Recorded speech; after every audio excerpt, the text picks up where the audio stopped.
السلام عليكم، اهلا وسهلا. اليوم ان شاء الله عارفين بانه كاين واحد الحدث مهم اليوم، اللي هو المقابله النهائيه ديال المنتخب المغربي النسوي ضد المنتخب النيجيري كاس افريقيا للامم بالنساء. اليوم ان شاء الله غادي نمشيو نتفرجوا، ياك انا وياك ريان غنمشيو نتفرجوا. دوزتي اليوم شنو درتي اليوم هذا النهار هذا؟ شنو درتي؟ كنت بطلع بيسين. درتي مع راسك مزيان. غنمشيو مع دابا. صحابي. لقيتيهم كاملين؟ الاخرين مشاو ولا باقيين دوكا؟ مشاو. حنا اللي زدنا اليوم. زدنا اليوم على ودك. المهم ان شاء الله غادي نحاولوا نهبطوا ان شاء الله نتفرجوا في الماتش، نشوفوا شي قهوه اللي نجلسوا فيها نتفرجوا في الماتش، نتمنوا التوفيق ياك للمنتخب الوطني النسوي. بغيتيهم يربحوا؟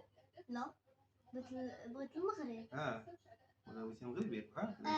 خلعتيني صحاب لي واش كتقول لي ما بغيتيش المغرب يربح؟ لا، حتى قلت لي النسوي. النسوي. لا النسوي لا، هذوك النيجيري. دابا هادو النسوي المغربي زعما، فهمتيني؟ المنتخب النسوي المغربي. دابا بغيتي المنتخب النسوي المغربي يربح.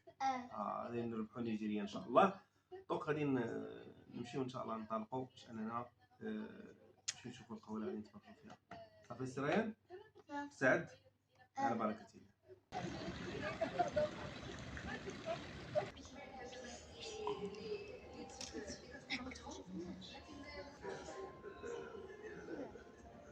ها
الانتظار، بل كانت محاولة رائعة وتسديدة موفقة.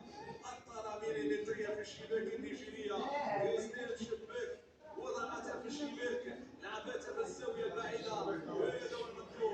1-0 مغربي، 1-0 فخر لكل عربي، 1-0 بداية ممتعة من كريستيان شباك التي وضعت الكرة في الشباك. شوف حتى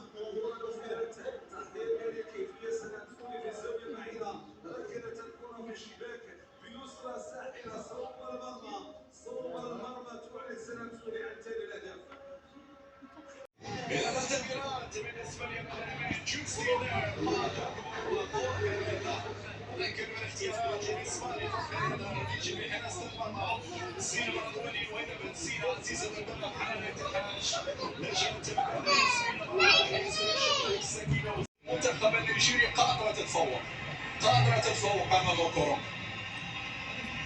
إذا كورونكو تسعى لتنفيذ ركلة الجزاء لمنتخب نيجيريا. كورونكو على الصورة تتلقى الإشارة. كورونكو خديجة. كورونكو يلا يا خديجة. هذه خديجة. هدف المنتخب النيجيري. تأكيد ركلة الجزاء. هذا التوقف صعب لكن الشباك حاضرة. الشباك ضربة جزاء فهو قرار ظالم صراحة. إذا لم تكن هناك ضربة جزاء فهو قرار ظالم. حكم هنا تقول له جيب ضربة جزاء. وتوصل الكرة لناندوزي.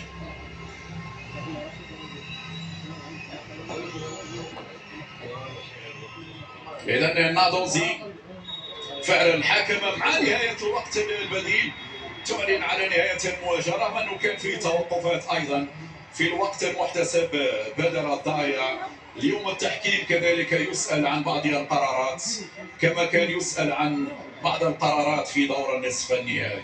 شوط لكل منتخب. المنتخب المغربي قدم شوط ممتاز.